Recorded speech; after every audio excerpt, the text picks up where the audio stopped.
George W. Bush isn't playing golf today because he's visiting New Orleans following President Obama's visit yesterday. And our own David Gura has been expecting the levies 10 years on. He joins us now from 20 miles outside of New Orleans in Braithwaite, Louisiana. What can we expect to hear from the former president today, who's clearly sorry he had those photographs taken 10 years ago?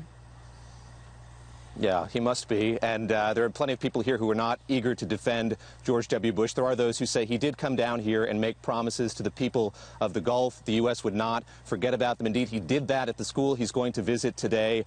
So he's going to do that. He'll go to Mississippi tomorrow. And then tomorrow, President Clinton is going to come to New Orleans. He'll accompany Mayor Mitch Landrieu through a variety of ceremonies here, marking the actual anniversary of Hurricane Katrina's landfall. Do people want to see all these presidents and former presidents arriving on the spot, David, now that New Orleans is up and running again? Are they happy to see them, or do they just want them to go away? I was outside the community center where President Obama spoke yesterday, and it was amazing how early people lined up to see him. Kids, adults, senior citizens as well. It was a really large group, and even while he was speaking, when the sun was at its hottest, at its highest, people were lining the median right outside that venue. So there did seem a lot of eagerness to see him at least.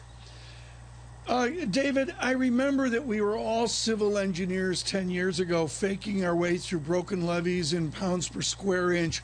What's actually happened to the dams or the walls that protect New Orleans from the Gulf of Mexico? Are they truly better right now?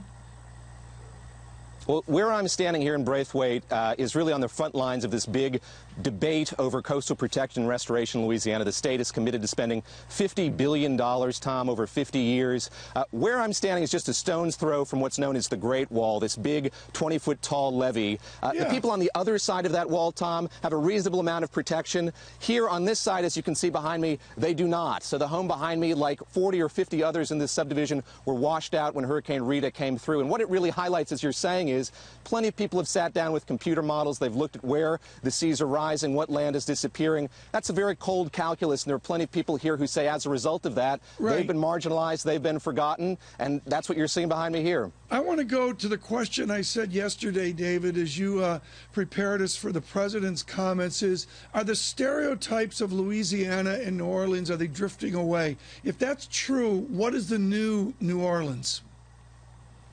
Yeah, you hear Mayor Mitch Landrieu talking a lot about the need for a new influx of transparency in New Orleans. The hope is, Governor Jindal saying that that would spread throughout Louisiana as well. There is a sense that so much attention now has been focused on the state, on New Orleans since Hurricane Katrina. People are interested in bringing businesses here. People are working very actively to set aside those old stereotypes, as you say, to make this seem like a real competitor to places like New York, San Francisco that have large cultural components. Obviously, New Orleans has one, and it's an attractive place to bring a company. David Gura, thank you so much from New Orleans.